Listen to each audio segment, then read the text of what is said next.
Good morning, it's Randytbird out here in Arizona on another scorching hot morning in July. Been a brutal month for a lot of reasons, but mostly the story is the weather. It has been record-setting for the last several days, 119, 3 days in a row, maybe 4. I didn't catch exactly what the weather hit yesterday. All I know is I was out at a pool party and it was just even too hot to be in the water. This is brutal even for us out here in the desert. I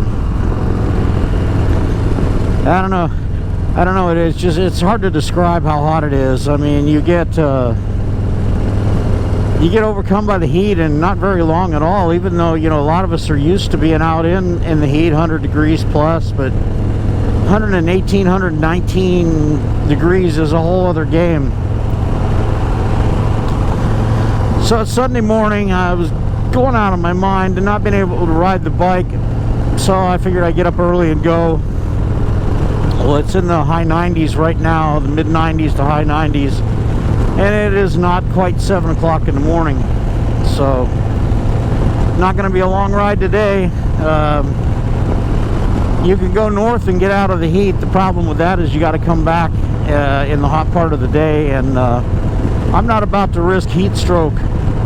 Once you've had it, it happens easier.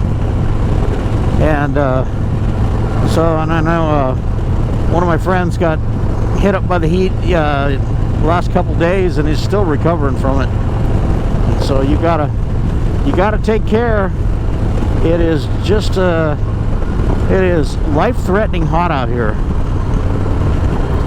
Anything other than that, I put out a video yesterday. I made a short ride down to the dealer. I wanted to check out the new CVO with the new motor and the 2023 CVO.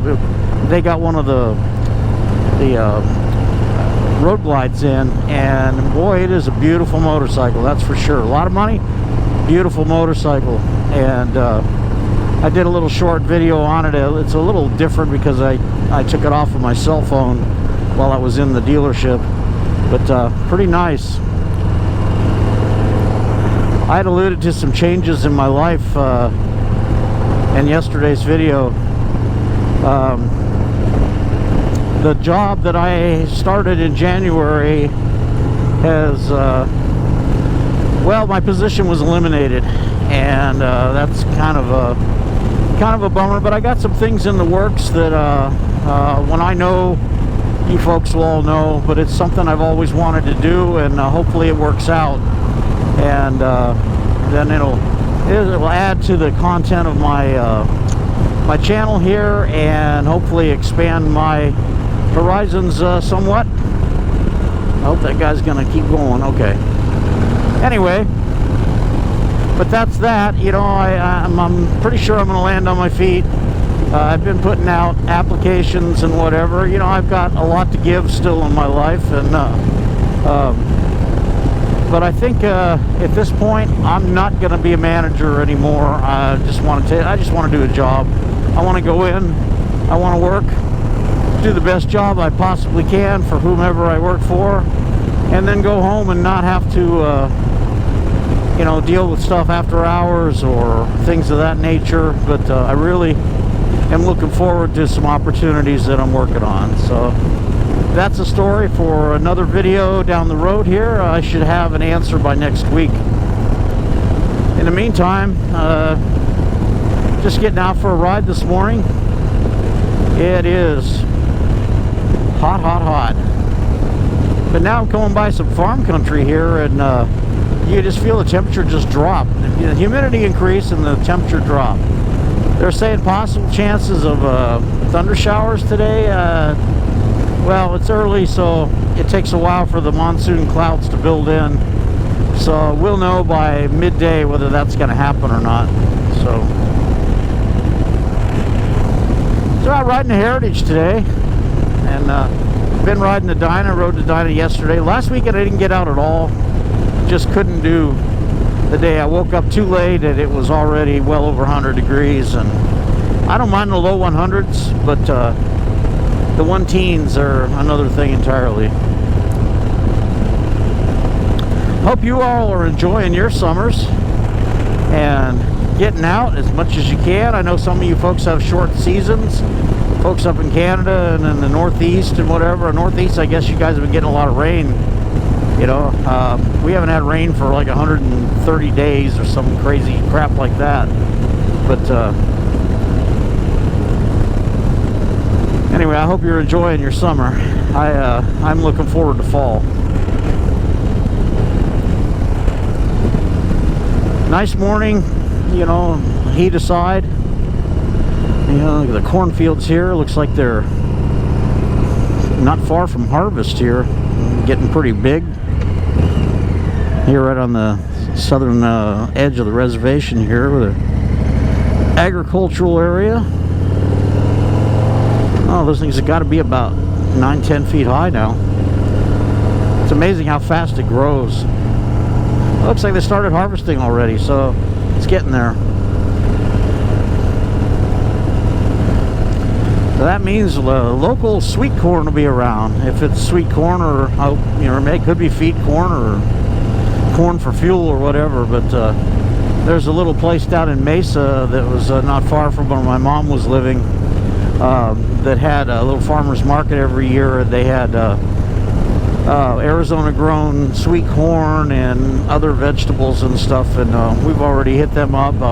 They usually shut down after a while because there's not a big supply of it, but it's good stuff. Nothing better than a nice fresh ear of sweet corn. You folks in the Midwest know what I'm talking about. I lived up in Colorado for a while, and there was a place up by Loveland, Colorado, up there off of Highway 34, and you'd be going down that road and headed towards the mountains, whatever, and you just see a cardboard sign that just said corn on it with an arrow. And you go down some narrow dirt road that had some name on it, like, you know, County 14 or County 6 or whatever. And you go down there, and at the end of the road there'd be a family there with a lean-to and bags and boxes of corn. And man, that was some of the best eating there. And in that same road there was a beet factory, and if you've ever been by a beet factory, there's a smell that's kind of hard to describe. It is pretty foul. You know, I'm not a big beets fan anyway, but I guess they make beet sugar out of it and sweeteners of different kinds, and but man, boy, does it reek when they are rendering that stuff. It's kind of like going by a broccoli field or cauliflower field. The smell is like, do we eat this stuff? Really? And it is good, but my God, it doesn't smell good growing. But I love the smell of a farm field, you know, especially after rain and everything is just damp and wet, and just the smell is just almost overpowering. But it beats exhaust fumes and, you know, and the smells of the city, you know. Of course, I live in a pretty heavily Hispanic neighborhood, and the Hispanic folks around here, they love to barbecue, so there's always these incredible smells in the evenings. And the markets like Food City and El Rancho and stuff that cater more to the Hispanic community, they a lot of times have somebody barbecuing chicken and pork and stuff outside the restaurants or outside the stores, and it just smells incredibly good. Okay, guy, ain't gonna get any greener. Anyway, Cadillac XTR. Here a while back, I saw some cars at one of the gas stops, and they were all camouflaged, and all the people were all standing around. There were several of them, and they had, you know, covers over them, and you know, things to make you not see the make and model of the car. And they were obviously test driving them, collecting data. They all had big laptops inside of them that were hooked into the car. And I said, I walked over and I says, oh, those are pretty nice looking SUVs. And the guy said, yeah, they're nice. And I go, you can't tell me without having to kill me, right? And he says, yeah, pretty much it.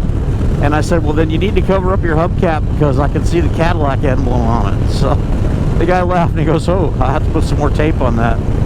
So I figured it out. I thought that they were maybe like Mercedes or Volvo or, you know, BMWs, whatever, but they were probably next year's Cadillac SUV. And I got a sneak peek at them. So I felt kind of special for a minute or two. But then again, I am easily amused. It just feels weird. One time back in the 8-track era of music, I had a guy that worked at a radio station give me a demo tape that was a Jethro Tull album that hadn't been released yet. And it, I forget what the name of the album was, but it was one of their more rockin' albums. And I ended up having a copy of it prior to it being released. So another little special occurrence there, you know. You remember 8 tracks that would click and change tracks in the middle of a song with a metallic click and a buzz. And they were also famous for tape hiss. And but man, they were the thing back in the day. And I remember my car back in high school, I had an 8-track player in my 64 Ford, and the back seat was nothing but cases of 8-track tapes. They did not, you could get like 24 of them to a case, and I had like 4 or 5 cases back there. But man, that was the greatest thing. And we were listening to Jimi Hendrix smash hits and creamed Israeli gears and